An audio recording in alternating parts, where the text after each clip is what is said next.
Fala, galerinha, tudo em ordem por aí? Como é que tá essa saúde? Como é que tá esses cuidados que vocês estão desenrolando aí? Espero que esteja todo mundo seguro, todo mundo bem e tenham aproveitado esse primeiro momento, esse primeiro vídeo, esse primeiro material que vai virar uma apostila bem legal para a gente nesse nosso módulo de incentivo à participação individual e coletiva na preservação do equilíbrio do meio ambiente. Peço desculpas para vocês pelos barulhos ambientes e tal, mas não tem jeito, pessoal. Aqui estão construindo próximo de casa e aí acaba fazendo esse barulho, não tem jeito, é o dia todo. E na hora que eles não estão construindo, eu estou dando aula em outra instituição. Então, desculpem pelo barulho desde já e vamos dar uma olhada no nosso material de preservação e equilíbrio do meio ambiente dessa semana. Legal? Espero que vocês estejam bem, estejam seguros e estejam aproveitando essa forma que nós encontramos, que a Guarda Mirim encontrou, para levar de volta vocês a essa realidade de aprendizagem. Legal? Então vamos falar hoje sobre alguns elementos muito importantes da preservação e do equilíbrio do meio ambiente. Vamos comentar então sobre alguns elementos como a cadeia alimentar, os níveis tróficos, vocês vão ver a distribuição de energia, a grande variedade de seres que nós temos no nosso mundo, ok? Então tudo isso nós vamos verificar nessa aula de hoje, vamos dar uma olhada juntos aqui. Ok, deixa eu iniciar a nossa apresentação de slides. Nós continuamos aqui falando sobre o que é biodiversidade. Só pelo nome a gente já consegue entender, né? Bio, vida, diversidade, uma variedade. Então nós estamos pensando na variedade de vida que existe no nosso planeta. Nós temos que pensar aí numa amplitude muito grande, uma vez que nosso planeta Terra é um sistema fechado, ou seja, falar de sistema fechado é assim, não entra matéria aqui no nosso planeta, o que tem permanece, e não sai matéria aqui do nosso planeta, o que tem também permanece, só vai mudando de estado. Vocês já devem ter visto na aula de química lá na escola, que tem uma lei muito importante de Lavoisier, ele falou que nada se cria, nada se destrói, tudo se transforma, né? Ele quis dizer de matéria e energia. Então, tudo que nós temos permanece aqui, mas as coisas vão se transformando, as coisas vão ganhando novas proporções. E a biodiversidade é o jeito que as espécies encontraram para evoluir, para se adaptar e viver nesse mundo que nós estamos. Cada uma no seu espaço, cada uma com suas características.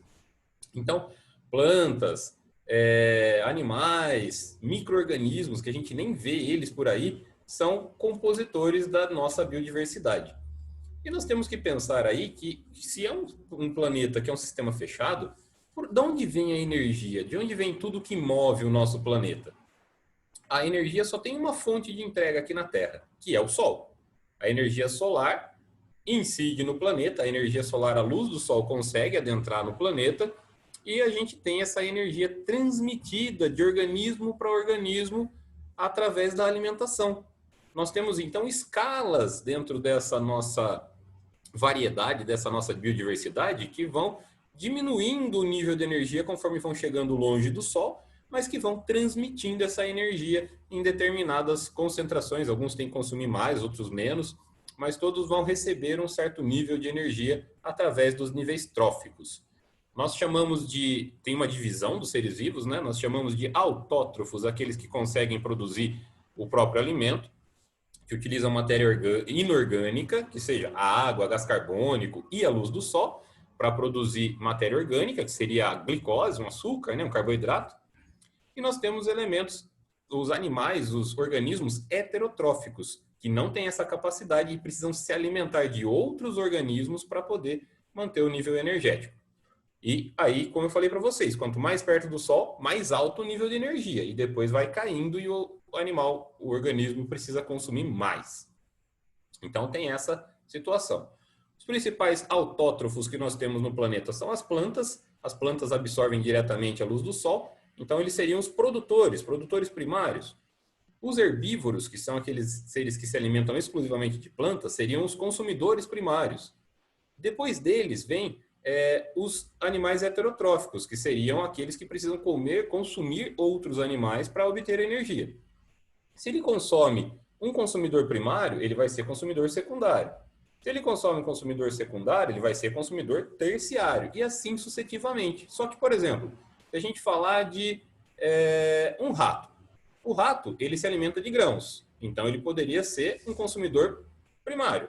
E a coruja que vem e se alimenta do rato poderia ser um consumidor secundário. Porém, o rato também pode consumir pequenos insetos. Por exemplo, ele consome um gafanhoto. O gafanhoto consumiu o grão. Então, o gafanhoto consumidor primário, o rato consumidor secundário, a coruja passa a ser consumidor terciário. Então, não é bem uma cadeia alimentar, é uma teia. É uma relação muito intrincada, é uma rede que se relaciona. E aí a gente tem esses níveis que variam de acordo com a situação dos animais, certo? Então, essa seria a variação. Então, cadeia alimentar, não. Teia ou rede alimentar. Como vocês estão vendo nesse slide aí, o mesmo animal tem várias relações estabelecidas com vários outros animais, podendo, então, mudar de nível trófico ao longo desse processo de vida, desse processo de interações ecológicas que a gente observa no nosso planeta. Tá? Aí a gente chama uma atenção que todos os níveis desse sistema alimentar são muito importantes. Toda a biodiversidade do planeta é muito importante. Os insetos, por exemplo, se os insetos fossem removidos da equação, se não tivesse mais inseto no planeta, legal, não tem mais pernilongo, né, professor? Não, peraí, pernilongo tudo bem, eu concordo que eles são xarope, mas vamos pensar num inseto diferente, uma abelha. Se a gente removesse todas as abelhas do planeta, a gente teria uma falta de polinizadores. Aí as plantas não conseguiriam fazer sua polinização e não aumentariam ou não se manteriam como população. Então, como que a gente faz? Como que a gente vive? Sem abelhas, sem polinizadores, sem os insetos, nós não teríamos a vida como a gente conhece. Do mesmo jeito que se a gente eliminasse um predador de insetos, vamos dizer um sapo, eliminamos a espécie de sapo de algum lugar, a gente teria uma consequência de que os animais dos quais o sapo se alimenta iriam crescer em população muito, muito fortemente, muito grandemente.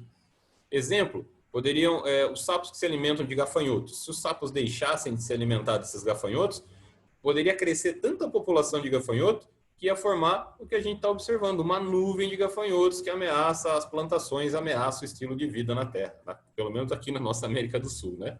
Então, tudo merece consideração, tudo merece respeito, tudo merece cuidado, ok? Então, estou chamando a atenção para vocês dessa diversidade de vida que nós temos no planeta. O Brasil se destaca muito nessa diversidade atual, é um dos países mais ricos em biodiversidade no mundo. Isso chama a atenção de muita gente e, infelizmente, mesmo essa biodiversidade não garante a preservação do meio ambiente, uma vez que a gente está vendo aí várias queimadas criminosas, desmatamento da Amazônia, cada vez aumenta mais.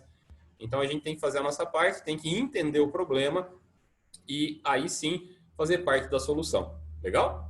Pessoal, as aulas são curtinhas, elas são objetivas. Deem uma lida no material, respondam o questionário e a gente se fala na próxima semana, ok? Obrigado pela participação de vocês. Fiquem bem, fiquem seguros, fiquem em casa. Tomem cuidado mesmo com essas reaberturas.